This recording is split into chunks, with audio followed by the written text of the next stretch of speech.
কিয়ামতের ময়দানে মাল কাজে আসবে না, সন্তান কাজে আসবে না। তবে যার সন্তান ছোটবেলায় মারা গেছে ওই সন্তান জান্নাতের গেটে দাঁড়ায় থাকবে, বাবারে না নিয়া জান্নাতে যাবে না। ইন্নাল হামদালিল্লাহিল আকরামিল্লাযী খালাকাল ইনসান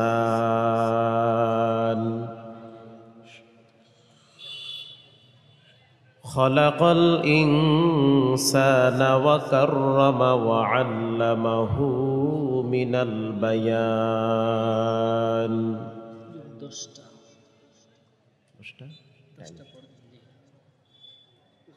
ওয়া আল্লামাহু মিনাল বায়ানি মা লাম ইয়ালাম। فسبحان الذي لا يحصى امتنانه باللسان।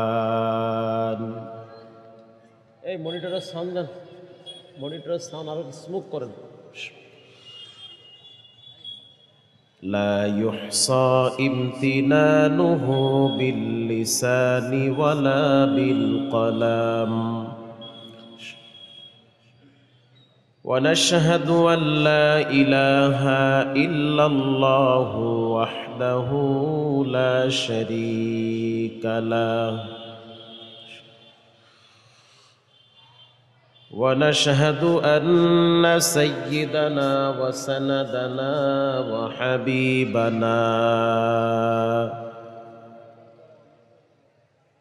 وحبيب ربنا وطبيبنا وطبيب قلوبنا ومولانا محمدا عبده ورسوله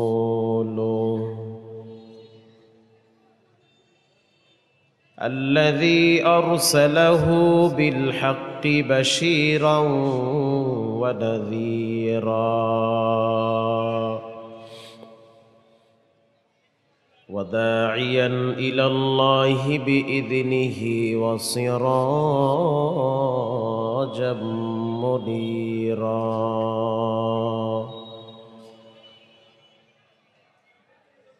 أما بعد فأعوذ بالله من الشيطان الرجيم. بسم الله الرحمن الرحيم.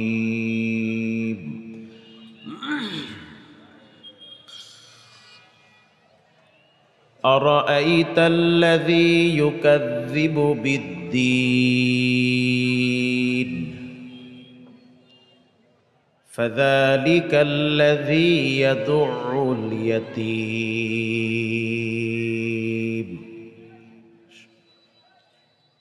ولا يحض على طعام المسكين فويل للمصلين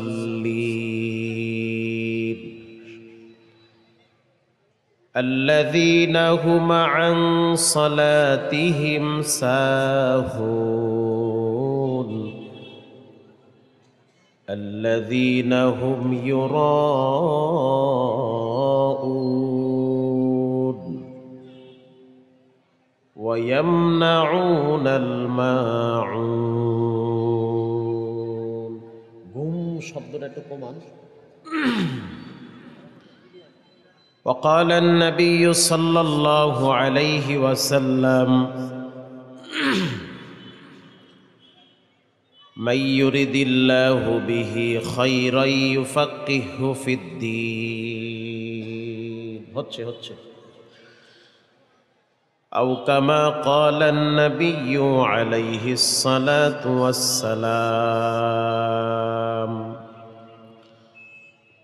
صدق الله مولانا العظيم وصدق رسوله النبي الكريم ونحن على ذلك من الشاهدين والشاكرين والحمد لله رب العالمين. اللهم صل على محمد وعلى آل محمد كما صليت على إبراهيم وعلى آل إبراهيم إنك حميد مجيد. اللهم بارك على محمد وعلى آل محمد كما باركت على إبراهيم وعلى آل إبراهيم إنك حميد مجيد. يا صاحب الجمال يا صاحب الجمال ويا سيد البشر من وجهك المنير لقد نور القمر بلغ العلا بكماله كشف الدجى بجماله حسنت جميع خصاله صلوا عليه وآله. لا إله إلا الله لا إله إلا الله لا إله إلا الله محمد رسول الله. سبحانك لا علم لنا إلا ما علمتنا إنك أنت العليم الحكيم. رب اشرح لي صدري ويسر لي أمري واحلل عقدة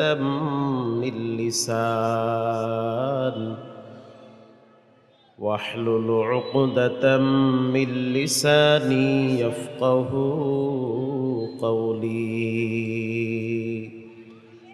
সূরা মাউন থেকে দুই চারটা কথা বলবো ধৈর্যের সহিত। আপনারা কি আমার কথা শুনবেন? আপনারা কি ঘুমায় গেছেন নাকি?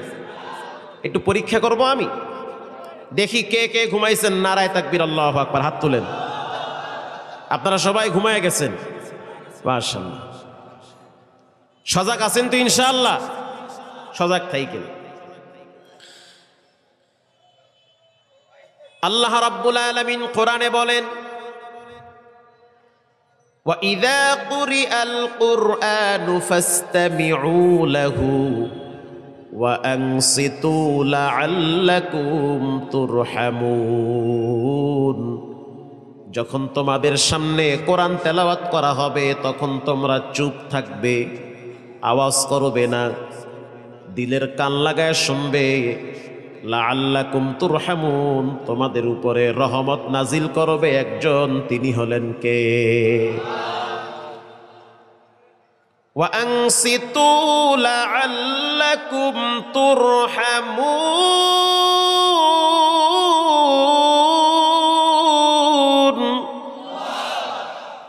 যখন কোরআনের বয়ান করা হবে, কোরআনের এক একটি হরফ পড়া হবে, চুপ থাকবে, আওয়াজ করবে না, বিশৃঙ্খলা সৃষ্টি করবে না, চুপচাপ দিলের কান লাগায়া কোরআন শ্রবণ করবে।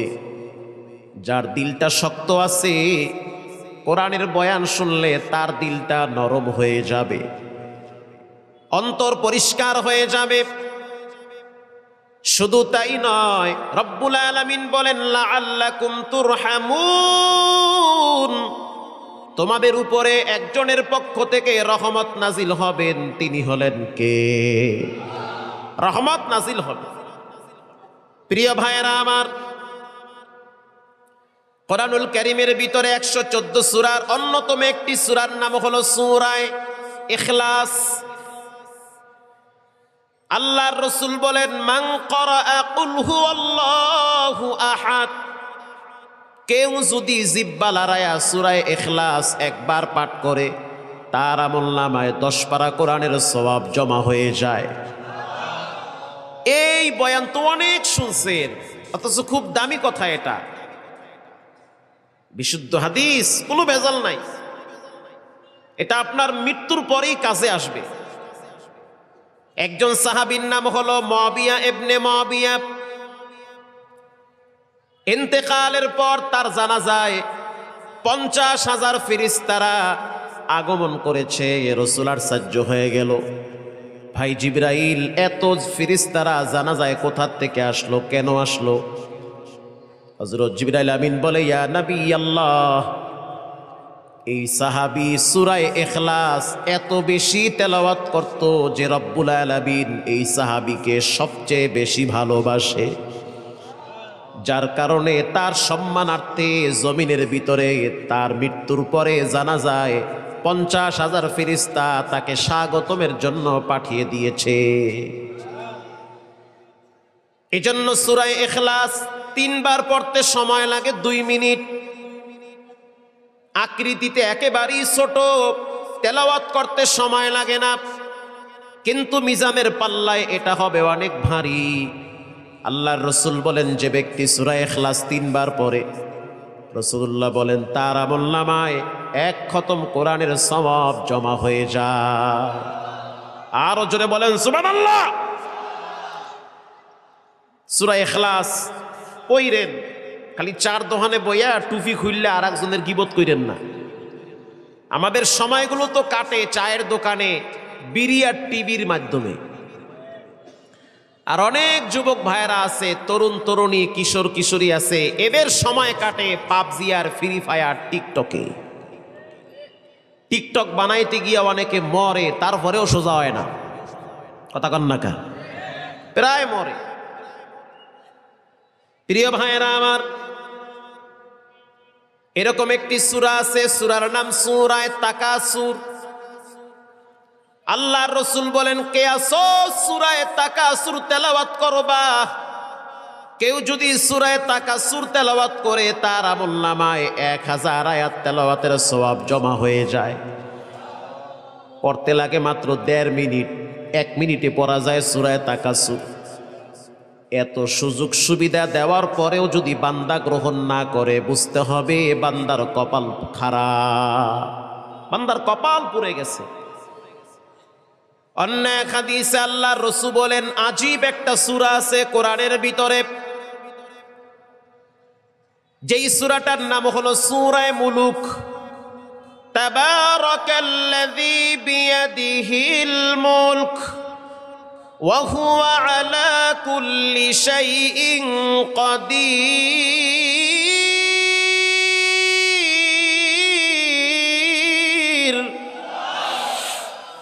আল্লাহর রাসূল বলেন, কেউ যদি সূরা মুলুক তেলাওয়াত করে ইশারের নামাজের পরে, মাত্র 5 মিনিট টাইম লাগে।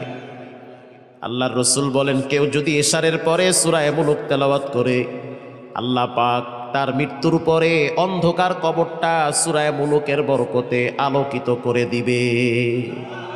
যুবক ভাইরা, মোবাইলে অনেক সময় যায়, একটু জিহ্বা লড়ায়া 2-4টা সূরা পড়েন, সময় বেশি নাই। যেই হারে যুবক মরতেছে আর যেই হারে ক্যান্সার আর কিডনি নষ্ট হইতেছে, সামনের পরিণাম আরো ভয়াবহ হতে পারে। প্রিয় ভাইরা আমার, এরকম একটি সূরা আছে, সূরার নাম সূরা কাউসার। কারো মেয়ে যদি বিবাহ না হয়, দেখা গেল মেয়েটার বিবাহ হওয়ার কাছাকাছি, কিন্তু শত্রুরা বিভিন্ন রকম ভাঙ্গানি দিয়ে বিবাহটাকে বন্ধ করে দেয়। এরকম হয় কি হয় না? দুশ্মনরা অনেকভাবে চেষ্টা করে করে বিবাহ শাদীর ভিতরে গন্ডগোল লাগায় দেয়। ব্যবসায় বরকত হয় না, পাশের দোকানে অনেক বেচা কিনা হয়, আপনার দোকানে বেচা কিনা নাই। কি করবেন? এটা বিড়ি ধরাইবেন আর মমতাজের গান বাজাইবেন, আর করবেন কি? আল্লামা জালালউদ্দিন সুয়ুতি রাহিমাহুল্লাহ বলেন, কেউ যদি ঘুমাবার আগে সূরা কাউসার 100 বার তেলাওয়াত করে, রব্বুল আলামিন তার মাথার উপরের ঝুলন্ত বিপদগুলা কেটে দিবে। পরীক্ষিত, এটা পড়েন।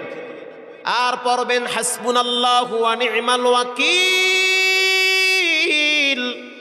নি'মাল মাওলা ওয়া নি'মান নাসির।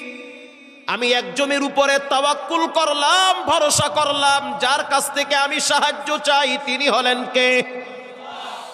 ছোট্ট আমল, বেশি সময় লাগে না, পড়বেন নিয়মিত। প্রিয় ভাইরা আমার, বর্তমান সময়ে কুকুর কুকুরের কাছে নিরাপদ থাকে, মানুষ মানুষের কাছে নিরাপদ থাকে না। কথা কন না কান? ছোট্ট বাচ্চাটাকেও জবাই করে দুশ্মনরা। সিলেটের জমিনে আপনারা দেখেছেন, মুমতাহা নামের একটা ছোট্ট মেয়ে প্রতিবেশী বাচ্চাটাকে হত্যা করেছে। এই মাসুম বাচ্চা বুঝে না আমার মায়ের কে দুশ্মন, আমার বাবার কে দুশ্মন, এটা বাচ্চা বুঝে না। বাচ্চারে ডাক দেয় চিপস বলে আসো, বাচ্চা কাছে আসে। চকলেট দেখায় ডাক দেয়, বাচ্চা কাছে আসে। কিন্তু মানুষ নামের কিছু কুত্তার চেয়েও খারাপ, যারা বাচ্চাদেরকে ধরে ধরে হত্যা করে। কেরানীগঞ্জের ঘটনা আমাদের চোখের সামনে। মাদ্রাসায় পড়ে একটা ছাত্র, বাবায় সৌদি থাকে, অনেক টাকার মালিক। দেশে আসার পরে বাবা একটা ঘর বানাইতেছে, বিল্ডিং ঘর। কেরানীগঞ্জ রুহিতপুরের ঘটনা, আব্দুল্লাহপুরে। এই ঘর নির্মাণ করতে গিয়ে বাবায় যখন মিস্ত্রিদেরকে ডাইকা কন্টাকে দিয়া দিল যে 2 তলা তোমরা কমপ্লিট করবে, তো বাড়ির কাজ কমপ্লিট হওয়ার পরে এই কয়েকদিনের ভিতরে বাড়ির মালিক, তার বাচ্চা আছে ছোট, সেই বাচ্চার সাথে মিস্ত্রির সাথে ভালো এক সম্পর্ক হয়ে গেছে। চাচ্চু বলে ডাকে, কাছে আসে, পানি আইনা দেয়, খাবার সামনে এনে দেয়। এই বিল্ডিং কমপ্লিট হওয়ার পরে আর একটা বিল্ডিংয়ে যখন গেল কাজ করার জন্য, এই বাচ্চাটা মাদ্রাসায় যাওয়া আসার পথে ওই মিস্ত্রি বাচ্চাটাকে দেখে ডাক দেয়। বাচ্চাও কাছে যায়, যেহেতু তার বাবার বাড়ির কাজ করছে মিস্ত্রি। কথা কি বুঝেন? ঘটনাক্রমে মিস্ত্রি পরিকল্পনা করলো, সিদ্ধান্ত নিল যে আমি এই বাচ্চাটাকে গুম করব, এরপরে মুক্তিপণ হিসাবে টাকা দাবি করব। বাচ্চাটাকে গুম করা হইল। 3 দিন পর্যন্ত বাচ্চাটাকে পাওয়া যায় না। 3 দিন পর বাচ্চার মায়ের মোবাইলে টেলিফোন আসলো যে যদি বাচ্চাকে পাইতে চান 6 লক্ষ টাকা দেওয়া লাগবে। মা বাবা চোখের পানি ছেড়ে কান্দে আর কয়, ও ভাই যত টাকা লাগবে দিব, কিন্তু কলিজার টুকরা সন্তানটার গায়ে আঘাত করবা না। মায়ের স্বর্ণের চেইন বিক্রি করলো, গলার হার বিক্রি করলো। বাবা মানুষের কাছে টাকা ধার নিয়ে 6 লক্ষ টাকা জমা করে টাকা জাগা মতো পৌঁছায় দিল। তারপরও বাচ্চাটারে দেয় নাই। যেই দিন সকালবেলা টাকা দিয়া দিল, ওই দিন রাত্রিবেলা বাড়ির পাশে ডোবার ভিতরে বাচ্চাটার লাশ পাওয়া গেছে। পশুর কাছে পশু নিরাপদ থাকে, বর্তমান সময় মানুষের কাছে মানুষ নিরাপদ থাকে না। কথা কন না কা? অহরহ ঘটনা ঘটতেছে, স্বামীর হাতে স্ত্রী খুন, স্ত্রীর হাতে স্বামী খুন। মানুষ মানুষকে জাদু করে, বান মারে। মারে কি মানে না? জাদু করে। জাদু সত্য, জাদু রাসূলুল্লাহকে করা হয়েছিল। এই জাদুর প্রসঙ্গে 2টা সূরা আল্লাহ নাজিল করেছে, যেই 2টা সূরা মানুষ তেলাওয়াত করলে আল্লাহ শত্রুদের আক্রমণ থেকে, জাদু টোনার থেকে ওই ব্যক্তিকে আল্লাহ নিরাপদ রাখবে। সুবহানাল্লাহ বলে। ওই 2টা সূরার নাম হলো সূরা নাস আর ফালাক। কেউ যদি সূরা নাস ফালাক পড়ে শরীরে দম করে, যত বড় শক্তিশালী জাদুকর হোক না কেন তাকে কোনো ক্ষতি করতে পারবে না। আল্লাহ তাআলা কোরআনের বরকতে তাকে নিরাপদ রাখবে। আপনার বাচ্চার শরীর অনেক ভালো, দূর থেকে দুশ্মনী করে খারাপ নজর লাগাবে। আপনি দেখতে অনেক সুন্দর, কিন্তু দুশ্মনরা আপনার দিকে এমন ভাবে তাকাবে মনে হয় খায়া ফেলতে আছে। রাসূল বলেছেন চোখের পাওয়ার সত্য, চোখ দিয়া মানুষ মানুষকে খায়া ফেলাইতে পারে। কথা ঠিক না ঠিক? চোখ দিয়া মানুষ মানুষকে শেষ করে দিতে পারে। এই জন্য এরকম কিছু সূরা কালাম মুখস্থ রাখেন, খালি বিড়ি খাইয়েন না, কাজে আসবে এক সময়। প্রিয় ভাইয়েরা আমার, ঠিক তেমনি ভাবে এরকম দুইটা সূরা যার নাম হলো সূরায়ে নাস, সূরায়ে ফালাক। যারা সূরায়ে নাস ফালাক করে নিজের শরীরে দম করে, রব্বুল আলামিন তাদেরকে দুশমনের দুশমনির থেকে হিফাজত করে। এরকম একটি সূরার নাম সূরায়ে মাউন। এই সূরাটার ভিতরে 7টা আয়াত রয়েছে। প্রথম 3টা আয়াত নাজিল হয়েছে কাফেরদের ব্যাপারে, বাকি 4টা আয়াত নাজিল হয়েছে মুনাফিকদের ব্যাপারে। আল্লাহ তাআলা কাফের আর মুনাফিক দুই গ্রুপকে পাশাপাশি রাখছে। মুনাফিকরা কাফেরদের চেয়েও নিকৃষ্ট। মুনাফিকরা হলো ইসলামের গোপন দুশমন, কাফের হলো ইসলামের প্রকাশ্যে দুশমন। প্রকাশ্যে দুশমন থেকে বাঁচা যায়, কিন্তু গোপন দুশমনির থেকে বাঁচা যায় না। কথা ঠিক না ঠিক? মুনাফিকরা ইসলামের গোড়া কাটে সূক্ষ্মভাবে, কাফেররা ইসলামের উপরে আক্রমণ করে ডাইরেক্ট। ওটাকে প্রতিহত করার জন্য লক্ষ যুবক দাঁড়িয়ে যায়, রক্ত দেয়, জীবন দেয়, তারপরও ইসলামের উপরে আঘাত করতে দেয় না। কিন্তু মুনাফিক যারা ইসলামের লেবেল লাগায়া গোপনে গোপনে ইসলামের গোড়া কাটে, এটার থেকে তো বাঁচা যায় না। রাসূলুল্লাহর পিছনে দাঁড়ায়া 13 হাত পাগড়ি বাঁধা তারপরেও রাসূলুল্লাহর দুশমনি করছে, এমন মুনাফিক আমাদের দেশে আছে না নাই? প্রিয় ভাইয়েরা আমার, যখন যেই দল ক্ষমতায় আসে তখন সেই দলের পা চাটে। সাময়িক সময়ের জন্য হালুয়া রুটি খাইতে গিয়া অনেক সময় ইসলামটাকেও বিক্রি করে দেয়। আবার এমনও লৌহ মানব, এমনও আলেমে দ্বীন এই জমিনে ছিল, এখনো আছে, যারা দুশমনদের সামনেও নিজের বুক পেতে দিবে, জালেম স্বৈরাচারের পা চাটে না, কল্লা দিয়া দেয়, তারপরও তারা ঈমান বিক্রি করে না। প্রিয় ভাইয়েরা আমার, এই সূরা যখন নাজিল হয়, প্রথম 3 আয়াত মক্কায় নাজিল হয়েছে। নাজিল হওয়ার আগ মুহূর্তে যেই প্রেক্ষাপটটা ছিল, আল্লাহর নবী রহমাতুল্লিল আলামিন হাতিমে কাবার পাশে বসে আছে। ইন্দিমিন টাইমে তাকায় দেখতেছে ছোট্ট একটা বালক আল্লাহর নবীর সামনে দিয়ে যাচ্ছে। আল্লাহর হাবিব তাকায় দেখতেছে বালকের চোখের পানি ঝর্ণার মতো বায়া বায়া পড়ে। রাসূলুল্লাহ প্রশ্ন করল, কি হয়েছে তোমার, কেন কাঁদো, তোমার চোখের অশ্রু বায়া বায়া পড়তেছে? বালক বলতেছে, ওগো আল্লাহর রাসূল, আপনার চাচা আবু জেহেল আমার বাবার সম্পদগুলা আত্মসাৎ করে আমাকে ঘর থেকে তাড়িয়ে দিয়েছে। আমার বাবা আরো আগেই দুনিয়ার থেকে বিদায় হয়েছে, আমি একটা এতিম সন্তান। আল্লাহর হাবিবের দিলে বড় মায়া লাগছে, কারণ নবী তো নিজেও ছিল এতিম। কেউ যদি এতিমের মাথায় হাত বুলায় দেয়, আল্লাহর নবী বলেন যতগুলা চুল তার হাতের নিচে থাকবে, প্রতিটা চুলের বিনিময়ে একটা করে নেকি জমা হয়ে যায়। এতিমের সাথে কখনোই দুর্ব্যবহার করা যাবে না। আল্লাহ কোরআনে বলেন, বুতুনিহিম নার, কেউ যদি এতিমের সম্পদ পেটে ঢুকায়, সে এতিমের সম্পদ খায় নাই, বরং জাহান্নামের আগুন পেটে ঢুকাইছে। প্রিয় ভাইয়েরা আমার, রাহমাতুল্লিল আলামিন এবার এই বালককে নিয়ে চলে গেলেন আবু জেহেলের বাড়িতে।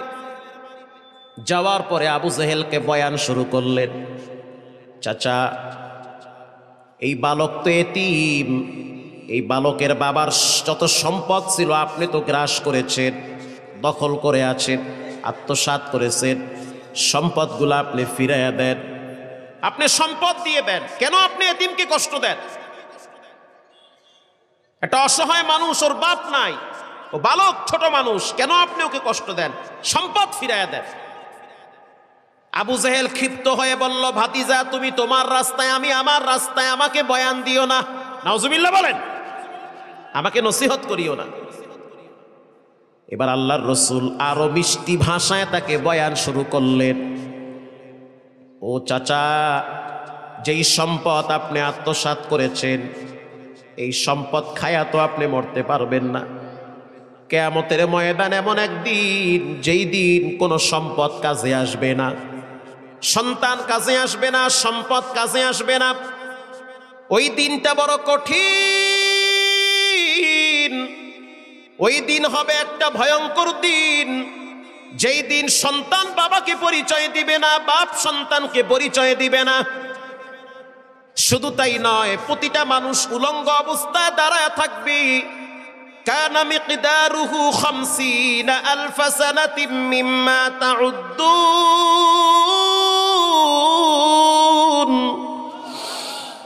প্রত্যেকটা মানুষকে 50,000 বছর দাঁড়ায় থাকা লাগবে এক পায়ের তালুর উপরে।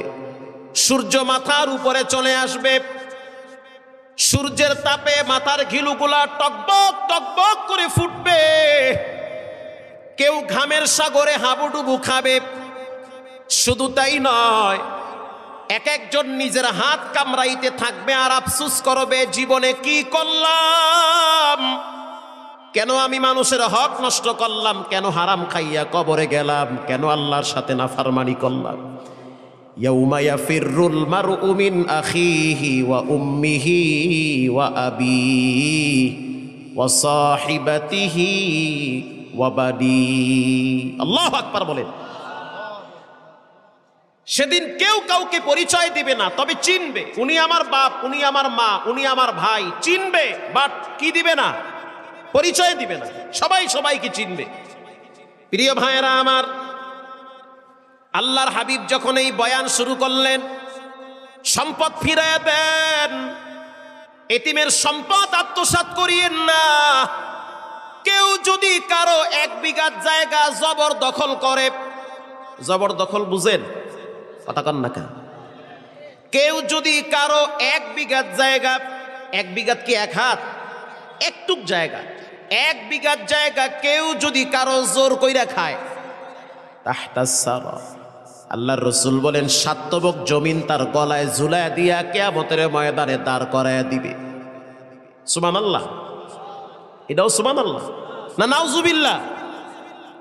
আপনারা কি ওয়াজ বোঝেন? আমার খবরদার, কারো সম্পদ জোর করে খায়েন না। অনেকে আছে হাজি সাহেব, গাজী সাহেব, অনেক আল্লাহওয়ালা দরবেশ, কিন্তু ভাইয়ের সম্পদ ভাই জোর করে ঠগায়া খায়। অনেকে আছে প্রতিবেশীর সম্পদ জোর করে খায়, খায়েন না।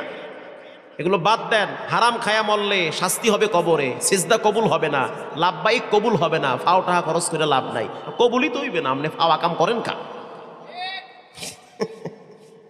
ভাইরা আমার, নবী করিম সাল্লাল্লাহু আলাইহি ওয়াসাল্লাম একদিন আফসোস করে বলতেছে, খানায় কাবার সামনে এক বিশাল দরবেশ, লম্বা জুব্বা, দাড়ি, সুন্দর চেহারা, মাথায় টুপি, পাগড়ি, সে হাঁটু গেড়ে বসে দোয়া করতেছে, আল্লাহ আমাকে মাফ করো, আমার আব্বাকে মাফ করো, আমার মাকে মাফ করো। তার চোখ দিয়ে পানিও বায়া বায়া পড়ে। রসুল বলে, লাভ নাই, ওর রক্ত হারাম, ভিতরের হাড্ডি হারাম, ওর পেট হারাম, ওর চেহারা হারাম। ওই হারাম শরীর নিয়ে দোয়া করলে রব কবুল করবে না। আল্লাহু আকবার বলেন। হারাম খায়েন না। বাবার টাকা আছে, বসে বসে খান। বাবায় যদি চুরি করে আপনারে দেয়, আপনার জন্য হালাল, বাবার জন্য হারাম। আকামের শাস্তি বাবায় ভোগ করবে, আপনি ভোগ করবেন না। বাপ যদি ডাকাতি কইরাও আপনার জন্য সম্পদের পাহাড় গড়ে, পাপের শাস্তি বাবায় ভোগ করবে, আপনি ভোগ করবেন না। এজন্য বাপ যারা আছেন সাবধান হন। কার জন্য টাকা পয়সার পাহাড় গড়তেছেন? বিচারের ময়দানে সম্পদও কাজে আসবে না, সন্তানও কাজে আসবে না। ভাই, মরার আগেই তো সন্তান কাজে আসে না। করোনার টাইমে দেখছি লাশ পড়ে আছে শিল্পপতির, আহা, ভয়তেই কাছে যায় না মানুষ। আবার রিক্সাওয়ালার লাশ দাফন হয়, 3 ছেলে, 3টাই কোরআনের হাফেজ। বাবার লাশ কবরে রাখতেছে, চোখের পানি ছেড়ে বাবার জন্য দোয়া করে দিল ভরে দাফন করে চলে আসতেছে। এই সম্পদ দিয়ে হবে কি? যেই সম্পদ দুনিয়ায় থাকতেও কাজে আসে না, মরার পরেও কাজে আসবে না। এবার আল্লাহর রসুল আবার বয়ান শুরু করলেন, ইয়াউমা লা ইয়ানফাউ মালু ওয়ালা বানুন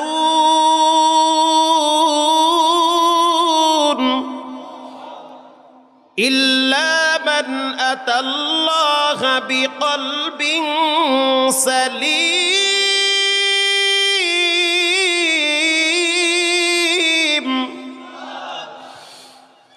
কিয়ামতের ময়দানে মাল কাজে আসবে না, সন্তান কাজে আসবে না, তবে যার সন্তান ছোটবেলায় মারা গেছে ওই সন্তান জান্নাতের গেটে দাঁড়ায় থাকবে, বাবারে না নিয়া জান্নাতে যাবে না।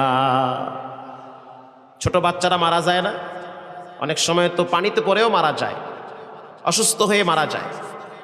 তাদের জন্য সুসংবাদ, কারো সন্তান যদি নাবালেক অবস্থায় পানিতে পড়ে মারা যায়, অসুস্থ হয়ে মারা যায়, রোড অ্যাক্সিডেন্টে যদি মারা যায়, আল্লাহর রসুল বলেন বিচারের ময়দানে বাপ যদি গুনাহগারও হয় ওই সন্তান জান্নাতের গেটে দাঁড়ায় থাকবে, বাবারে না নিয়া মাকে না নিয়া সন্তান জান্নাতে যাবে না, আল্লাহর সাথে ঝগড়া করবে।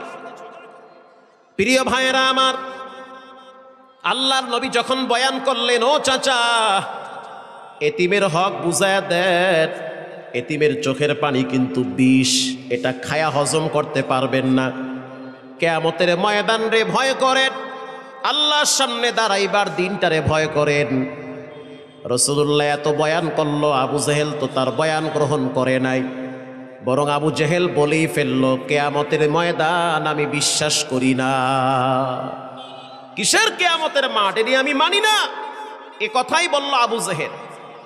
আল্লাহ তাআলা তার প্রতি উত্তরে প্রতিবাদ স্বরূপ আয়াত নাজিল করল, আরাআইতাল্লাযী ইউকাযযিবু বিদ্দীন ফাযালিকাল্লাযী ইয়াদুউল ইয়াতীম। ও নবী আমার, আপনি কি দেখেছেন ওই ব্যক্তিকে?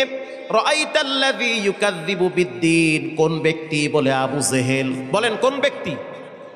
আবু জেহেল, যে ব্যক্তি প্রতিফল দিবসকে অস্বীকার করেছে। ফাযালিকাল্লাযী ইয়াদুউল ইয়াতীম, ওই বালকের ঘাড় ধাক্কা দিয়ে তাড়িয়ে দিয়েছে। ওয়ালা ইয়াহুদ্দু আলা তুআমিল মিসকিন, মিসকিনদেরকে খাবার দিতে অনুৎসাহিত করে। কিছু খাবার দেই, ফট করে বলে দরকার নাই, নিজের চিন্তা করো, আর একজনের চিন্তা বাদ দাও।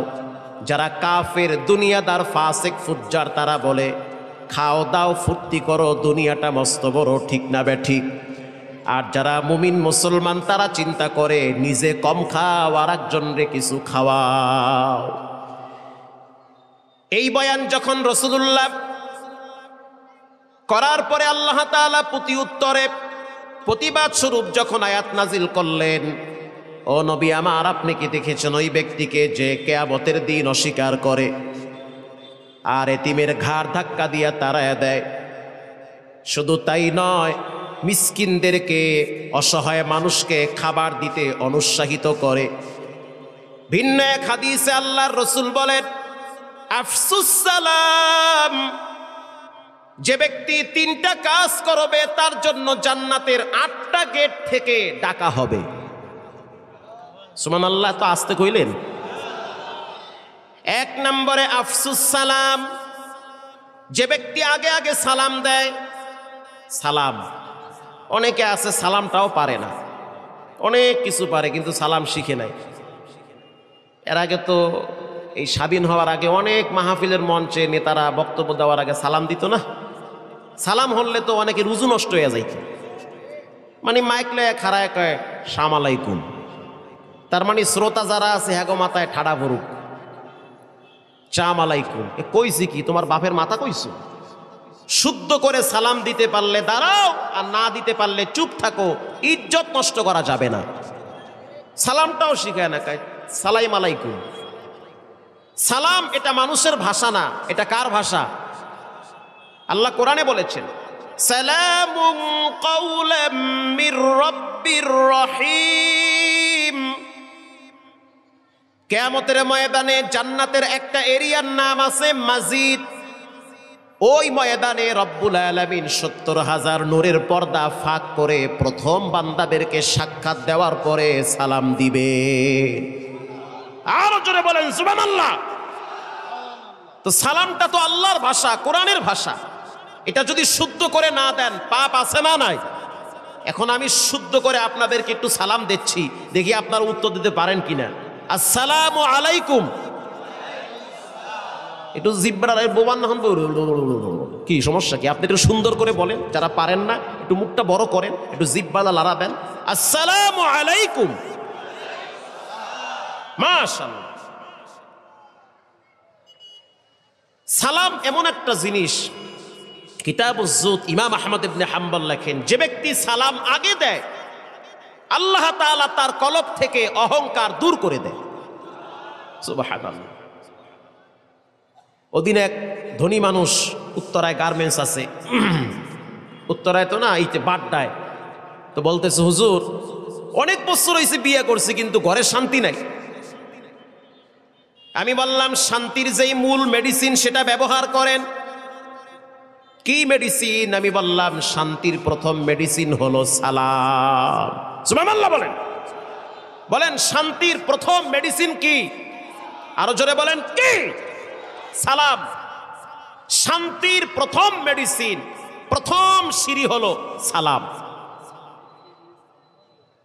দুশমনরাও যদি আপনার সামনে পড়ে সালাম আগে দেন, সালাম দেওয়ার সাথে সাথে দুশমনদের কলিজার ভিতরে আপনার প্রেম ভালোবাসা জাগ্রত করে দিবেন কে? আপনি যেমন বাহিরে কাজ করেন, আপনার স্ত্রীও ঘরে কাজ করে। আপনি যেমন প্রচন্ড ব্যস্ত থাকেন, আপনার বিবিও তো ঘরে ব্যস্ত থাকে। ২-৩টা বাচ্চাকে সামাল দিতে হয়। একজনে বাথরুমে গিয়ে ট্যাপ ছাইরা দেয়, আর একজনে গ্যাসের চুলার পাওয়ার বাড়ায় দেয়। কথা কন না কান? আর একজনে আর এক জায়গায় গিয়া বৈশা বৈশা কেসি দিয়া তোষক কাটে। তো যার ঘরে ৩-৪টা বাচ্চা আছে, ওই মহিলাও মোটামুটি আধা পাগল হয়ে যায়। তো মনে করিয়েন না যে বাহিরে আপনারা অনেক কষ্ট করেন, ঘরের মায়েরা খুব শান্তি করে না, তাদেরও কষ্ট হয়। আপনি যেমন সারাদিন পরিশ্রম করে দুপুরের টাইমে ঘরে যান, আপনার উচিত রাগ না করে প্রথম আপনার ঘরে ঢুকার সাথে সাথে আগে সালাম দেওয়া। সেইটা না করে বিড়ি একটা ধরাইয়া টানতে টানতে ঘরে ঢুকে আর কয় এ কুদ্দুসের মা বাদ দে। আপনার ম্যাডামে কয় ওরে গোলামের ফোন, তোর মাইয়া বলায়ও জ্বালায় তুইও জ্বালা। কথা কন না কা? স্ত্রীর মেজাজ ঠান্ডা করার একটা মেডিসিন, আজকে ঘরে গিয়া প্রথম সালাম দিবেন, আসসালামু আলাইকুম ওয়া রাহমাতুল্লাহি ওয়া বারাকাতুহু। সালাম দেওয়ার সাথে সাথে দেখবেন আপনার স্ত্রীর চেহারার ভিতরে হালকা একটু হাসি ফুটে উঠবে। এরপরে আপনি বলবেন, বিবি আমার অনেক দিন মুসাফা করি না, হাতটা বাড়াও, একটু মুসাফা করি। আপনার স্ত্রী লজ্জায় দেখবেন চেহারা লাল হয়ে গেছে, দূর মুসাফা, বাচ্চা কাচ্চা চায় রয়েছে আবার মুসাফা। অথচ স্ত্রীর সাথে মুসাফা কি খারাপ? খারাপ? ভালো এটা। আপনার স্ত্রী লজ্জায় হাত বাড়াবে না, আপনি আপনার স্ত্রীর হাতটা জোর করে টেনে হাতের ভিতরে হাত লাগায়া 50 টাকা ভিতরে ঢুকায়া দিয়া আস্তে করে বলবেন, সকালবেলা লিপস্টিক কিনে ঠোঁটে ঘষপা। এমন একটা হাসি মারবে, বিবাহের পরে ওই হাসি আপনি কোনোদিন দেখেন নাই। আল্লাহু আকবার। হেত করেন না, খালি ঝগড়া হইবে না, হরবে কি? ছেলে মেয়েও ব্যস্ত, স্ত্রী হেও মাশাল্লাহ কিরণমালা আর জি বাংলা নিয়ে ব্যস্ত, আর আপনি টিভির দোকানে টিভি আর বিড়ি নিয়ে ব্যস্ত। আপনার ছেলে মেয়ে যারা আছে পাবজি, ফ্রি ফায়ার, টিকটক নিয়ে ব্যস্ত। এমন একটা সময় পার করতেছি যেই সময় মহিলারা প্রেগনেন্ট অবস্থায় পেটে বাচ্চা সহ ফেসবুকে আলহামদুলিল্লাহ ছাড়িয়ে দেয়। কথা কন না কা? মহিলাদের পেটে বাচ্চা আসলে আগের যুগের মহিলারা কি করতো? আড়াল হয়ে যেত, না জানি বদ নজর পড়ে। মানে এখন ম্যাডামরা মাশাল্লাহ পেট পোট শুদ্ধ একেবারে ডাইরেক্ট ফেসবুকে ছাড়ে। আইতে আছে একজনে কয় কি আইতে আছে? ওই তুফান। তো তুফান লয়ে গেছে একদিন হুজুরের দ্বারে, হুজুর একটু দোয়া করেন। কি দোয়া করবো? কার লজ্ঞা? কামার পোলার লজ্ঞা। পোলার নাম কি? তুফান। হুজুরে মার্চ কইছে মাফ চাই, তো তুফানের গুল্লি মারি জায়গা আমি এখানতে। হুজুর রাগ করেন? রাগ না, এই তুফানে আমার ঘর ভাঙছে 13 বার। এমন এমন আজীব নাম রাখে, যেই নাম না আছে কোরআনে না আছে হাদিসে, মানে হে একটা আজীব নাম বানায়া ছেলেমেয়ের নামে রেখে দিছে। কয়দিন পরে এই ছেলে মেয়ে তুফানের মতো বাড়ি মারে। প্রিয় ভাইয়েরা আমার, এতিমের সাথে কখনোই দুর্ব্যবহার করা যাবে না, কারণ এতিমদেরকে ভালোবাসেন কে? আল্লাহ ভালোবাসেন। প্রথম সালাম দিবেন, মানুষদেরকে খাবার খাওয়াবেন, মিসকিনদেরকে অনুৎসাহিত করবেন না, অসহায় গরিব মিসকিনদের মুখে খাবার তুলে দিবেন। রাতের আধারে যখন সবাই ঘুমিয়ে যাবে, 2-4 রাকাত নামাজ পড়ে রবের দরবারে ফকিরের মতো হাত তুলে দিবেন আর বলবেন, রব্বানা যালামনা আনফুসানা ওয়া ইল্লাম তাগফির লানা ওয়া তারহামনা লানাকুনান্না মিনাল খাসিরিন। অন্ধকার রাত, স্ত্রী ঘুমায়, সন্তান ঘুমায়, আদালতের দরওয়াজা বন্ধ হয়ে গেছে, পশু পাখি যার যার গন্তব্যে ঘুমায়, একজনে ঘুমায় না, তিনি হলেন কে? তার দরওয়াজা খোলা আছে। জীবনভর গোপনে গোপনে পাপ করছেন, আর রব দয়া করে করে ইজ্জতের চাদর দিয়ে আপনারে ঢাইকা রাখছে। একটা গুনাহ যদি ফাঁস করত, লজ্জায় রাস্তায় মুখ দেখাইতে পারতেন না, বরং রাত জেগে জেগে মোবাইলের দিকে তাকায়া তাকায়া কত যুবক ল্যাংটা নাচ গান দেখে রাত পার করে, রবের সাথে নাফরমানি করে। আর রব্বুল আলামিন এত বড় দয়াময়, বান্দাকে এত ভালোবাসে, দরজার জানলার ফাঁক দিয়া বাতাস পাঠায়া অক্সিজেন দিয়া বান্দারে বাঁচায়া রাখে। আল্লাহু আকবার। তুমি তো তাকাইয়া আছো মোবাইলের দিকে, আর তোমার রব তাকায়া আছে তোমার দিকে। না আছে এশারের নামাজ, না আছে ফজরের নামাজ, যতক্ষণ চোখ খোলা থাকে ততক্ষণ মোবাইল নিয়ে ব্যস্ত। আল্লাহ চাইলে ফ্যান ফালায় দিয়া জীবনটারে ঘুমের ভিতরে শেষ করে দিতে পারত। পাশের রুমে গ্যাস সিলিন্ডার বাষ্ট কইরা তোমাকে শুটকি বানাইতে পারত। রব্বুল আলামিন চাইলে ঘুমের ভিতরে ভূমিকম্প দিয়া ঘরটারে ধসায়া দিতে পারত। পারত কি পারত না? কিন্তু সেটা রব না করে, রব চায় দেখিনি বান্দা আমার দরবারে ফিরে আসে নাকি, একটু সুযোগ দেই। ওয়ামা কানাল্লাহু মুআযযিবাহুম ওয়া হুম ইস্তাগফিরুন।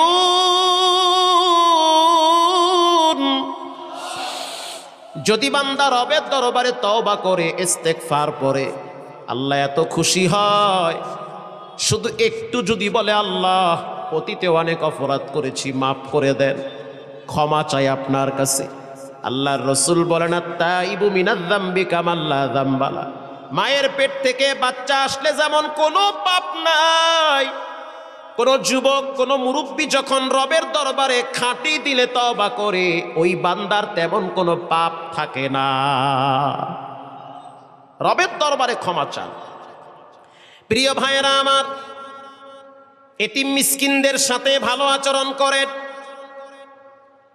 ওয়ালা ইয়াহুদ্দু আলা তুআমিল মিসকিন। আল্লাহ রাব্বুল আলামিন বলেন, যারা মিসকিনদেরকে খাবার দিতে অনুৎসাহিত করে। এই প্রসঙ্গে আমি আপনাদেরকে একটা ছোট্ট ঘটনা শোনাই, কষ্ট হয়।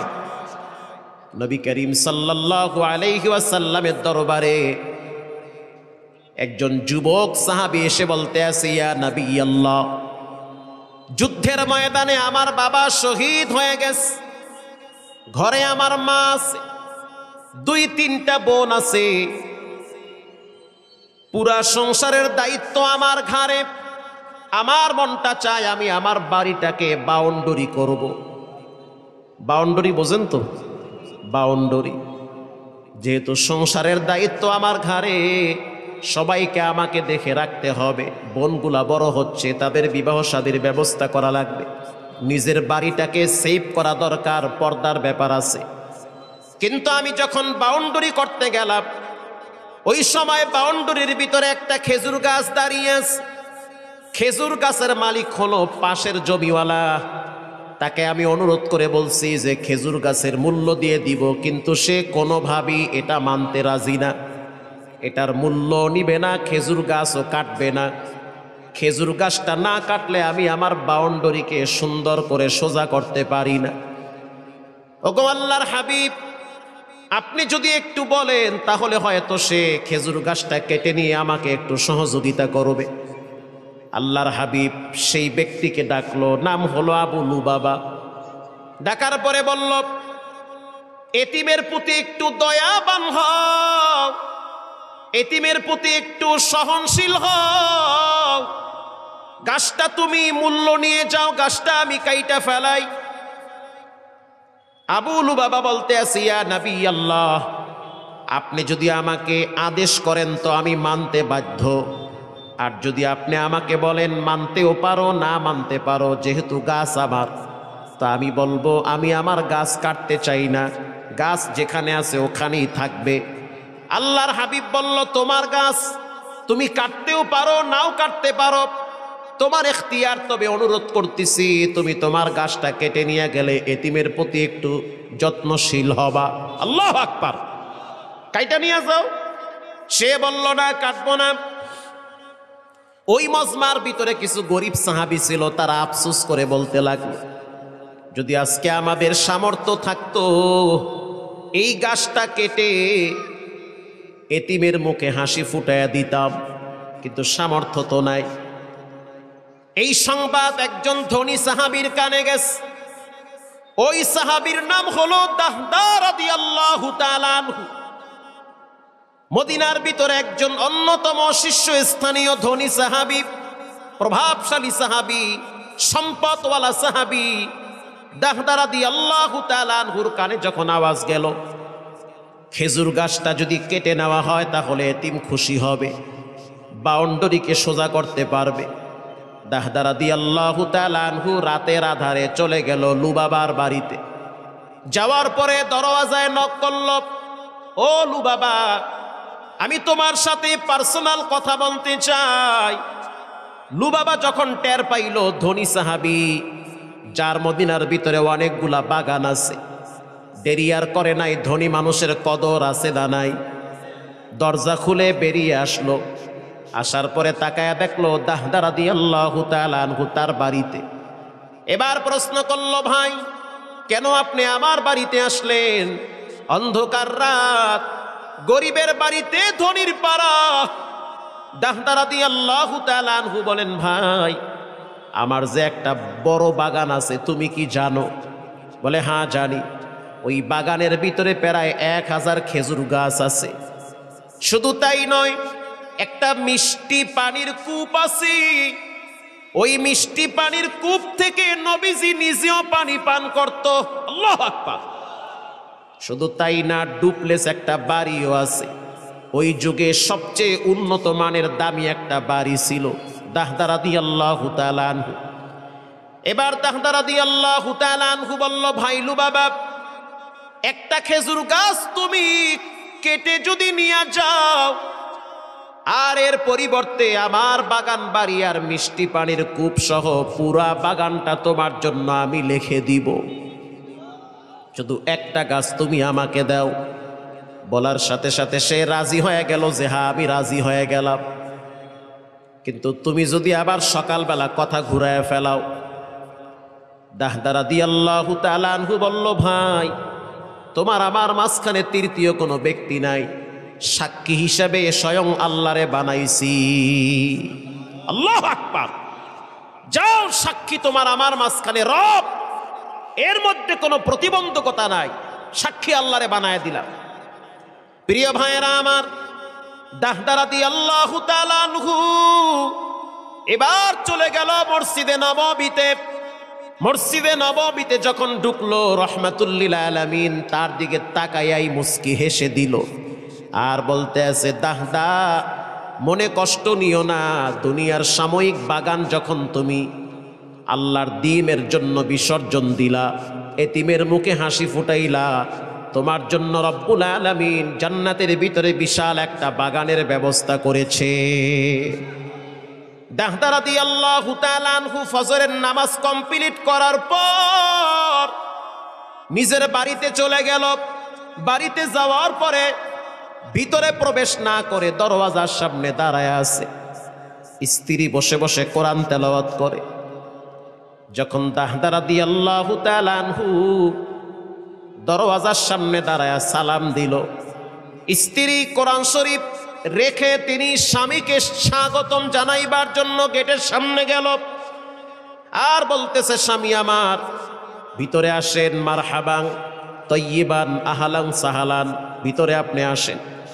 আপনার সন্তানগুলাকে আমি দেখে রেখেছি, শুধু তাই না আপনার যত আমানত আছে সবগুলাকে আমি আমানতের সাথে দেখে রাখছি, হেফাজত করেছি। দাহদা রাদিয়াল্লাহু তাআলা আনহু বলে, বিবি শুনে নাও, এই যে বাগান বাড়ি দেখতেছো, এই পুরা বাগান বাড়িটা আমি আল্লাহর রাস্তায় ওয়াকফ করে দিয়েছি। স্ত্রী বলতে আছে, এটা কেমন কথা? আপনি যে বাগান বাড়ি বিক্রি করেছেন আল্লাহর রাস্তায়, এটার দলিল কি, প্রমাণ কি? দাহদা রাদিয়াল্লাহু তাআলা আনহু বলেন, এটার দলিল হলো মুহাম্মাদুর রাসূলুল্লাহ সাল্লাল্লাহু আলাইহি ওয়াসাল্লাম, আল্লাহর রসুলের মুখে শুনছি জান্নাতে একটা বাগান বাড়ি হবে। এটা বলার সাথে সাথে দাহদার স্ত্রী বলতে আছে, স্বামী আমার, যেই ঘরের স্বামী নেকের কাজের জন্য কদম বাড়ায় ওই ঘরের স্ত্রী পিছিয়ে থাকতে পারে না। আমি আমার গাট্টি বস্তা কাপড় চোপড় সব রেডি করতেছি, পুরা বাগান বাড়িটা স্বেচ্ছায় আল্লাহর রাস্তায় ওয়াকফ করে দিয়েছি।